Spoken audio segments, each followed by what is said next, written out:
দেশের দুই অঞ্চলের সরকারি প্রাথমিক বিদ্যালয়ে শিক্ষকদের অপেশাদার আচরণ এবং অনিয়মের কারণে ভেঙে পড়েছে শিক্ষা ব্যবস্থা। পাবনার ঈশ্বরদীর সলিমপুর সরকারি প্রাথমিক বিদ্যালয়ে প্রধান শিক্ষক ও এক শিক্ষক দম্পতির মধ্যকার দ্বন্দ্ব চরম রূপ নিয়েছে। অন্যদিকে লালমনিরহাট সদরের চিনাডুলি সরকারি প্রাথমিক বিদ্যালয়ে নির্ধারিত সময়ের আগেই স্কুল ছুটি দিয়ে চলে যান শিক্ষকরা। ফলে ব্যাহত হচ্ছে শিক্ষা কার্যক্রম। প্রতিনিধিদের তথ্যচিত্রে জানাচ্ছেন লিওন আজাদ। সেন্সিটিভিটি আমার নাই, আছে হোয়াইট প্লাস প্রো সেন্সিটিভ। দাঁতের সেন্সিটিভিটি ভুলে খান মন খুলে।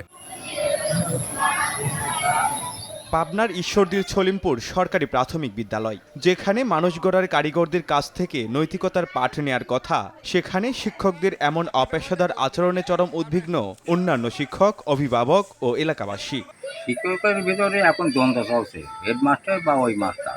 কোমলমতি ছেলে মেয়েরা, এদের তো হচ্ছে মনে করেন যে যা শিখানো যাবে তাই শিখবে। একে অপরের বিরুদ্ধে দায়িত্বে অবহেলা ও অসৌজন্যমূলক আচরণের পাল্টাপাল্টি অভিযোগ তুলেছেন। স্যার বাচ্চাদের মধ্যে যেতে চায় না, আর ক্লাসে ঠিক মতো যেতে চায় না।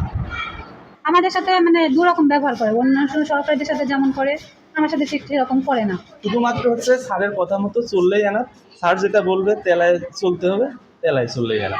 এদিকে এ ব্যাপারে কঠোর ব্যবস্থা নেওয়ার আশ্বাস দিয়েছেন উপজেলা শিক্ষা কর্মকর্তা।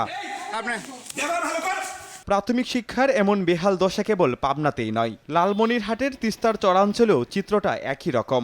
শ্রেণীকক্ষ ও অফিস রুমে সিলিং ফ্যান ও লাইট জ্বললেও প্রধান শিক্ষিকা মাহমুদা বেগম দুপুর 12টায় এবং বাকি শিক্ষক দুপুর 2টা বাজতেই স্কুল ছুটি দিয়ে চলে যান। আমাদের এটা চর অঞ্চল, অবহেলিত অঞ্চল। ফ্যান ঘুরতেছে, সময় এখন 3টা, স্যার নাই, ম্যাডাম নাই, কখন আসে কখন যায় ওরাই ভালো জানে। তবে অভিযোগের বিষয়ে একাধিকবার স্কুলে গেলেও পাওয়া যায়নি প্রধান শিক্ষিকা মাহমুদা বেগমকে।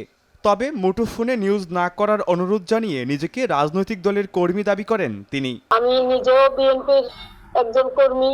রিকোয়েস্ট থাকবে বিশেষভাবে যে নিউজটা এই মুহূর্তে করার দরকার নেই। এদিকে জেলা প্রাথমিক শিক্ষা কর্মকর্তা সাফ জানিয়েছেন, দুর্গম এলাকা হলেও শিক্ষকদের এমন স্বেচ্ছাচারিতা মেনে নেওয়া হবে না। A to Z আমরা আসলে যাচাই করব, সরেজমিনে যাবে, তদন্ত রিপোর্ট পেলেই আমরা দ্রুত ব্যবস্থা নিব ইনশাল্লাহ।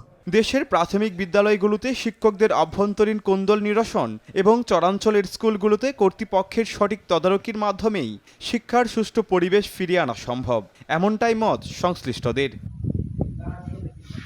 Leone Azad, RTV।